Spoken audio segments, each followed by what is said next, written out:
Bueno, como sabemos, las bacterias son seres vivos y están compuestas, al igual que las células eucariotas, por proteínas, polisacáridos, lípidos, ácidos nucleicos, entre otros. Estas moléculas, a su vez, forman parte de las estructuras celulares más complejas, como por ejemplo la pared celular y la membrana citoplasmática. Por otra parte, el crecimiento bacteriano se define como el aumento ordenado de todos los constituyentes químicos de la célula. Se trata de un proceso complejo que supone la replicación de todas las estructuras y componentes celulares a partir de los nutrientes exógenos. Para hablar del anabolismo bacteriano, recordemos que el metabolismo se refiere al conjunto de reacciones químicas que tiene lugar en la célula.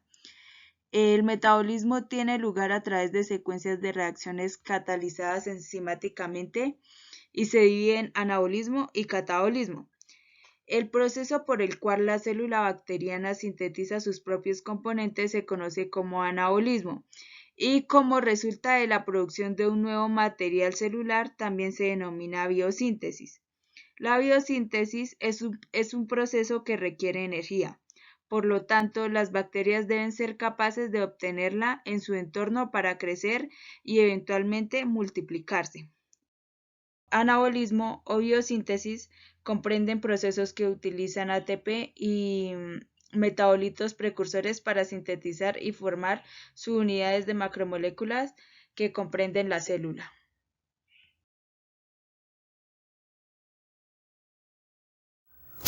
La fotosíntesis. La fotosíntesis es un proceso que es utilizado para las plantas y algunos microorganismos con el fin de obtener energía solar mediante la oxidación de compuestos orgánicos. Las bacterias fotosintéticas realizan la fotosíntesis oxigénica de una manera similar a las plantas. Contienen pigmentos captadores de luz que absorben el dióxido de carbono y liberan oxígeno. Las cianobacterias son la única forma de bacterias fotosintéticas oxigénicas conocidas hasta la fecha. Hay, sin embargo, varias especies de cianobacterias y a menudo son de color azul verdoso. Las bacterias fotosintéticas anoxigénicas consumen dióxido de carbono, pero no liberan oxígeno. En este proceso se incluyen determinadas bacterias verdes y especialmente las bacterias púrpuras o sulfobacterias. Las bacterias púrpura se pueden dividir en dos tipos principales, que son las Chromatriaceae, que producen partículas de azufre en el interior de sus células, y las Ectotiordospiraceae, que también producen partículas de azufre pero fuera de sus células.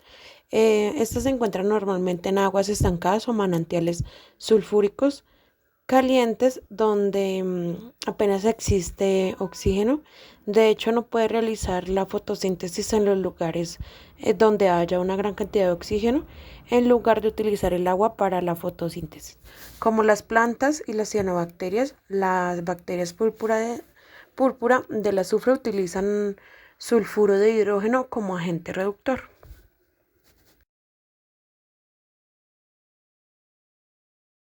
Bueno, en la fotosíntesis se presentan dos fases, que es la fase fotoquímica o lumínica y la fase bioquímica o oscura.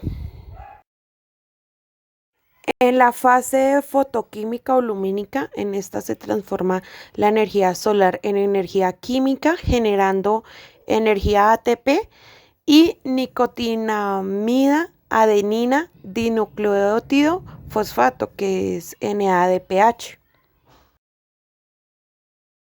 Mientras que en la fase bioquímica los componentes inorgánicos son transformados en componentes orgánicos utilizando el ATP y el NADPH. Bueno, también existen tres tipos de bacterias que realizan la fotosíntesis, tales como son las bacterias verdes, las bacterias púrpuras y las cianobacterias. Por otro lado, los organismos autótrofos son capaces de producir su propio alimento a partir de compuestos inorgánicos y emplean el dióxido de carbono como fuente de carbono. Aquí encontramos las bacterias halófilas, las cianobacterias, las algas, las bacterias quimiotótrofas y las bacterias púrpuras. Los ficobilisomas existen en organismos fotosintéticos que reciben poca luz. Como ejemplo tenemos las cianobacterias que viven en agua de mar a profundidades mayores a 1 metro. Un ficobilisoma es un complejo de proteínas usado para captar luz, estructurando como una antena real. Los pigmentos son los cromóforos que se unen a través de un enlace covalente tioéter a las apoproteínas. Mejoran la calidad de fotones absorbidos, aumentan una ventana espectral de absorción de la luz. Durante esta fase, la energía solar impulsa a los electrones, los cuales descienden de una cadena de transporte de electrones. Los fotosistemas son grandes complejos de proteínas y pigmentos que son óptimos para recolectar luz. Son clave en las reacciones luminosas y existen dos tipos de fotosistemas: fotosistema 1, PC1 y fotosistema 2, PC2. Los procesos de absorción de la luz asociados con la fotosíntesis se llevan a cabo en grandes complejos de proteínas conocidos como fotosistemas. Este primer caso vamos a hablar del fotosistema 2, quien contiene el mismo tipo de clorofila que el fotosistema 1, pero en un entorno de proteína diferente. Con un pico de absorción a 680 nanómetros, las proteínas de unión del fotosistema 2 es mucho menor que la del fotosistema 1. Su núcleo contiene xantofilas, pero no betacaroteno. Cabe resaltar que la xantofila es un pigmento fotosintético secundario que funciona como una antena que captura energía de los fotones de la luz solar, y el betacaroteno es un tipo de pigmento. Cuando uno de los muchos pigmentos del fotosistema 2 absorbe la luz, la energía pasa de un pigmento a otro hacia el interior hasta alcanzar el centro de la reacción, generando un electrón de alta energía que pasa a una molécula aceptora y es reemplazado por un electrón de agua. Y bueno, esta imagen muestra algo del contexto del fotosistema 2, puesto que en el proceso de transporte de electrones en la membrana tilacoidal es parte del proceso de la división del agua y proporciona los electrones a la plastoquinona para su posterior transporte al complejo citocromo y luego al fotosistema 1. Y por último, su función es desempeñar un papel fundamental en la escisión de las moléculas de agua durante la fotosíntesis. Bueno, ahora el fotosistema 1. Este contiene un dímero de clorofila con un pico de absorción a 700 nanómetros. El núcleo del fotosistema 1 contiene aproximadamente 40 moléculas de clorofila, varias moléculas de beta-caroteno, a diferencia del fotosistema 2. Esta además tiene de lípidos, 4 de magnesio, una de hierro, varias de calcio, varias de cloro, 2 moléculas de plastoquinona y 2 moléculas de feofictina, una forma incolora de la clorofila. El fotosistema 1 hace uso de un complejo antena para recoger la energía de la luz para la segunda etapa del transporte de electrones no cíclico. Esta recoge electrones energéticos de la primera etapa de proceso que se alimenta a través del fotosistema 2 y utiliza la energía de la luz para potenciar aún más la energía de los electrones hacia el logro del objetivo final de proveer energía en forma de coenzimas reducidas al ciclo de Calvin. Cuando los pigmentos absorben la energía lumínica, esta pasa hacia el centro de la reacción. El electrón es impulsado hacia un nivel muy alto de energía y se transfiere a una molécula aceptora. Y por último, su función es recoger los electrones desde el fotosistema 2 y con ayuda de la energía de la luz generar un complejo molecular extremadamente reductor. Cabe resaltar que ambos fotosistemas contienen muchos pigmentos que ayudan a recolectar la energía de la luz, así como un par especial de moléculas de clorofila en el corazón del fotosistema.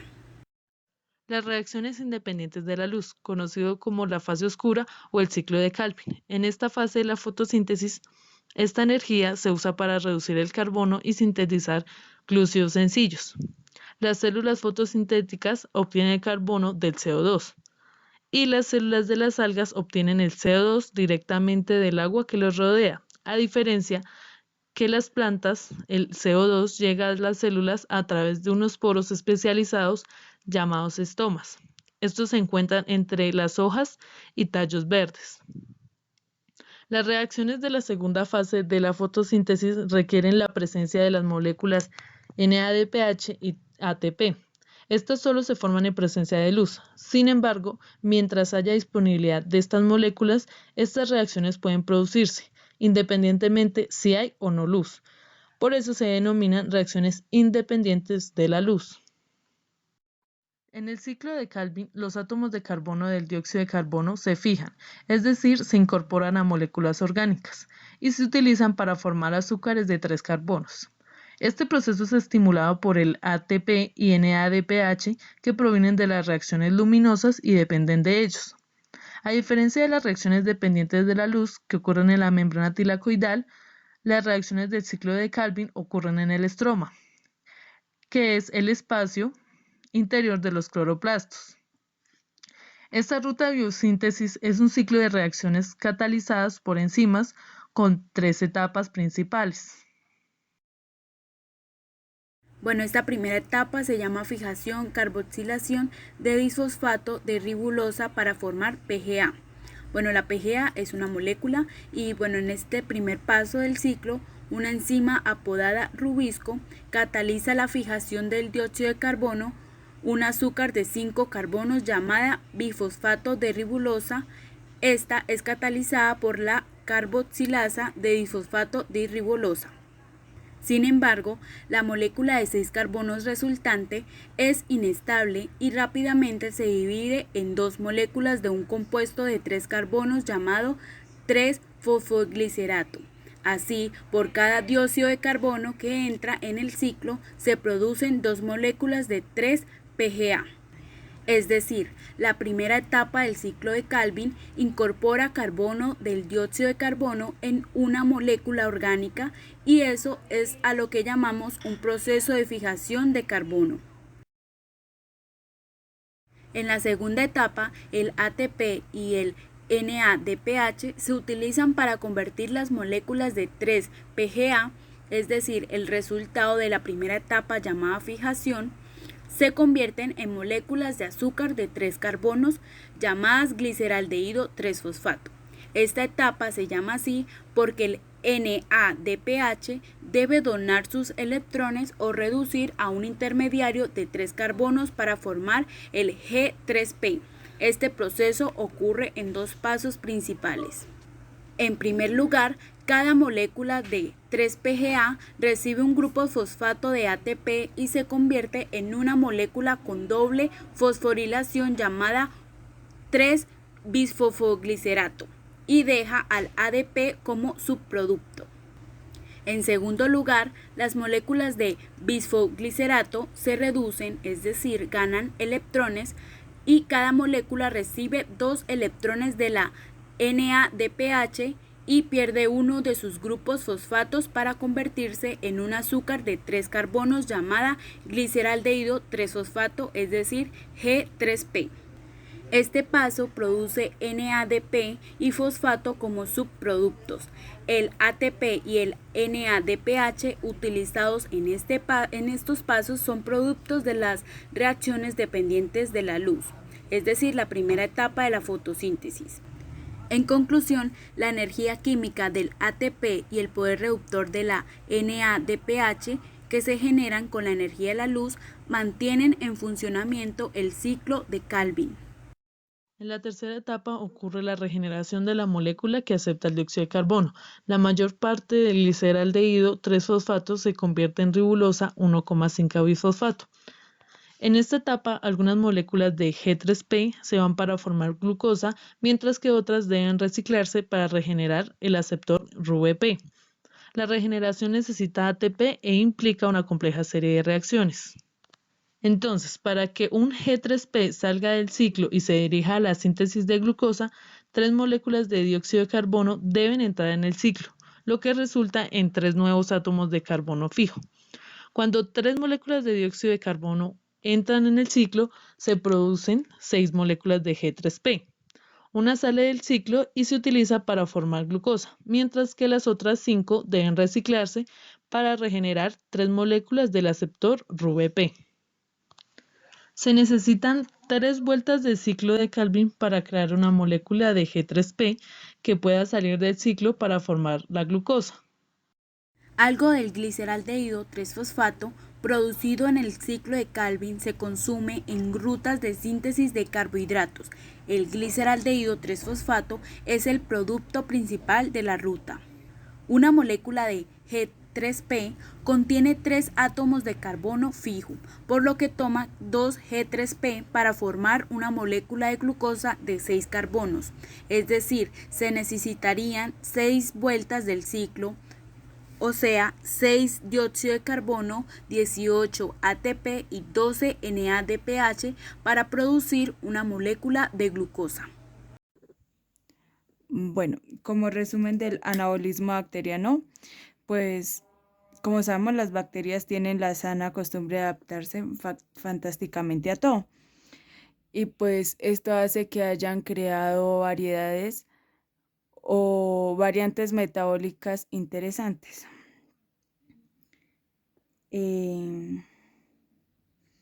Pues entonces, desde un principio en el anabolismo bacteriano, las bacterias, igual que las plantas o las algas, transforman materia inorgánica en materia orgánica. Y para esto, pues ellas necesitan energía, pero las bacterias no solo pueden coger la energía de la luz como las plantas, sino que además pueden coger la energía de reacciones químicas, que eso sería quimiosíntesis, mientras que si es de la luz es fotosíntesis. Pues las bacterias pueden hacer fotosíntesis igual que las plantas. Eso se llamaría pues fotosíntesis oxigénica, que produce oxígeno. Pero igual también pueden hacer una variante de esa fotosíntesis, la cual no se produce oxígeno, que sería anaoxigénica. Bueno, vamos ahora a ver todas las variantes de anabolismo bacteriano. Entonces vamos a ver la fotosíntesis oxigénica, la fotosíntesis anoxigénica y la quimiosíntesis. Bueno, pues vamos con la fotosíntesis oxigénica. Se produce igual que en plantas y algas. Tiene su fase independiente de la luz, su ciclo de Calvin, su fijación del CO2 y pues todo es igual. Se produce oxígeno, solo con algunas diferencias. Esas diferencias son que pues solo existe el fotosistema 1, no el fotosistema 2. Pues tanto el fotosistema 1 como la cadena transportadora de electrones se encuentran en la membrana plasmática, evidentemente porque no tiene cloroplasto. Bueno, no hay NADP, sino que su coenzima es NAD, no existe el NADP y tiene unos pigmentos o unas clorofilas que pues son diferentes a las células eucariotas y se llaman bacterioclorofilas. Las bacterias que hacen fotosíntesis oxigénica son las cianobacterias o bacterias verdes azules. Pues estas son bacterias en forma de cocos, pues en forma redonda y van creciendo, formando una especie de fila de cocos y pues de vez en cuando son más grandes. Estas, bueno, son las cianobacterias. Bueno, ahora vamos con la fotosíntesis oxigénica, que es en la que no se produce oxígeno. ¿Por qué no se produce oxígeno? Porque queda los electrones al fotosistema uno no es el agua, sino que es otra molécula y pues hay diferentes tipos de bacterias que utilizan diferentes tipos de moléculas dadoras de electrones al fotosistema 1. Esas otras moléculas pueden ser tanto inorgánicas como orgánicas. De inorgánicas son bacterias que utilizan ácido sulfhídrico. Pues el H2S se parece pues mucho al H2O. Pues recordar que debajo del oxígeno en la tabla periódica está el azufre, que es un elemento con características similares. Pues por eso está en la misma columna. Las bacterias que utilizan el ácido sulfhídrico como dador de electrones de su fotosíntesis anoxigénica se llaman sulfobacterias. Y pues ocurre de la misma manera que veíamos en el agua. El ácido sulfhídrico con la energía de la luz se rompe la molécula y se obtienen 2 electrones que van a ir al fotosistema 1, 2 protones que se van para el NAD para formar el coenzima reducido y pues ellos liberan azufre. Pues unas acumulan el azufre y otras no, y pues otras lo liberan. En general, pues se llaman sulfobacterias. Luego de esto, tenemos bacterias que como dador de electrones utilizan una molécula orgánica.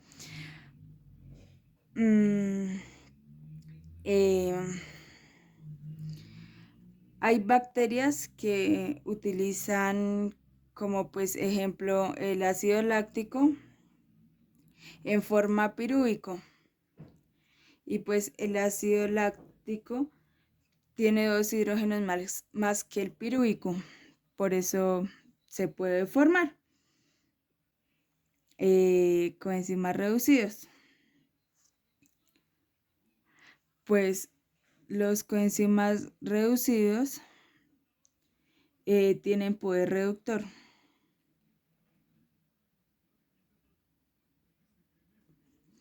El resto de la fotosíntesis, exceptuando el dador de electrones, sería exactamente igual que en la fotosíntesis de plantas, en donde hay una cadena transportadora de electrones y hay ciclo de Calvin y bueno, etcétera. Bueno, ahora pues vamos con la quimiosíntesis. Pues esta es diferente porque quimio significa que no viene de la luz, sino que viene de una reacción química. La energía, pues si no viene de la luz, no hay fase dependiente de la luz. Entonces la energía viene de la reacción química, que son oxidaciones de materia inorgánica en combinaciones con el oxígeno. ¿Cómo se van a combinar con el oxígeno esta materia orgánica para producir energía? Estas bacterias son aeróbicas estrictas, que pues estrictas quiere decir que necesitan del oxígeno para hacer su quimiosíntesis. Además de que lo puedan respirar o no. Bueno, esta tiene 2 fases, igual que la fotosíntesis. Son la oxidación sustrato y fijación del CO2.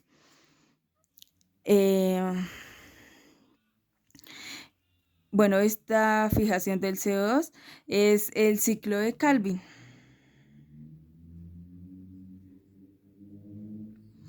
Unos ejemplos de bacterias quimiosintéticas, bueno, pues según el sustrato de la materia orgánica, oxidan compuestos de nitrógeno, de azufre, de hierro o de hidrógeno.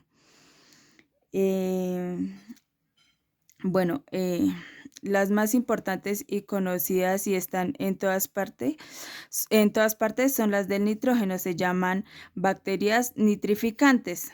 bueno, pues la descomposición de la materia orgánica cuando una hoja se cae de un árbol o un animal se muere o de la orina, hay amoníaco que procede de los aminoácidos, de las bases nitrogenadas, bueno, etcétera. Entonces, este amonio es capaz de oxidarlo con el oxígeno y esto produce nitrito, que es el NO2 con el signo menos acá. Esta reacción produce energía y las bacterias la van a utilizar para producir ATP y ese ATP lo van a utilizar para el ciclo de Calvin. Bueno, las bacterias que hacen esta reacción se llaman nitrosomas y luego pues asociadas a ellas hay otras bacterias que se llaman nitrobacter y pues estas vuelven a oxidar el nitrito y lo transforman en nitrato. Liberan energía para producir ATP.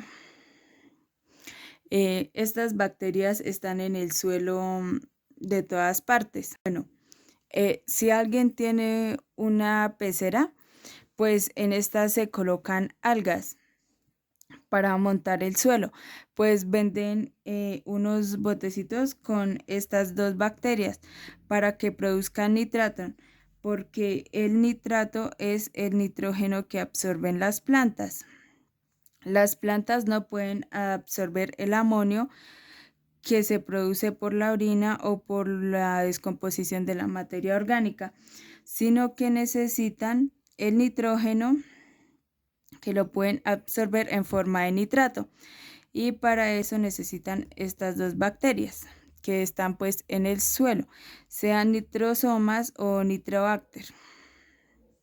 Bueno, otro ejemplo serían las bacterias del azufre que cogen el ácido sulfídrico, pero pues al contrario, como las bacterias sulfobacterias, bueno, pues estas no rompen el ácido sulfídrico y no parten los electrones, sino que oxidan el ácido sulfídrico y se obtiene azufre y agua. Y pues esta reacción no necesita energía como la otra. Esta reacción libera energía que se utiliza para formar ATP y se llaman bacterias del azufre para diferenciarlas de las otras. Otras bacterias del azufre pueden coger este azufre de aquí o pues directamente azufre que haya en el medio donde se produce azufre y pues oxidan directamente el azufre produciendo CO2 y liberan energía para formar ATP. Otro ejemplo son las bacterias del hierro. Las bacterias del hierro oxidan el hierro y pues lo transforman en óxido de hierro 3, liberando energía. Y pues esta energía se obtiene para la formación del ATP.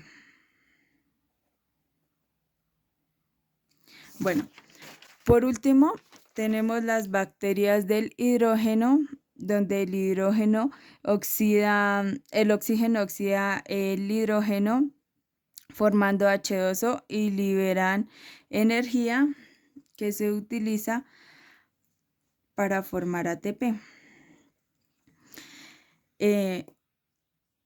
Estas bacterias, o bueno, muchas de estas bacterias también se llaman quimiolitotróficas, que litro significa piedra, que pues quiere decir que viven en minerales.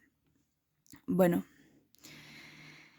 la importancia biológica de estas bacterias es que cierran los ciclos de materia, pues es importante en las bacterias nitricantes de los suelos. Bueno, cierran los ciclos Bueno, pues los seres vivos liberamos amonio, pero las plantas no pueden coger el amonio.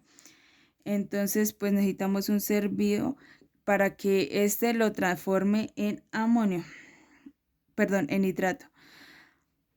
Pues este lo absorben las plantas para, pues, para absorberlo. Pero ellas lo necesitan en forma de nitrato y no lo pueden absorber en nitrógeno. Pues las bacterias que hacen este paso son las bacterias nitrificantes.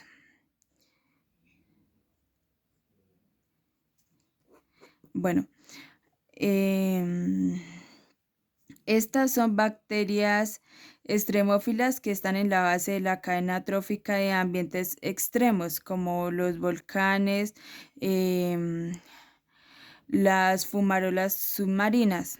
Pues evidentemente en esta profundidad no hay luz y pues no se puede producir fotosíntesis. Entonces pues no habría seres vivos.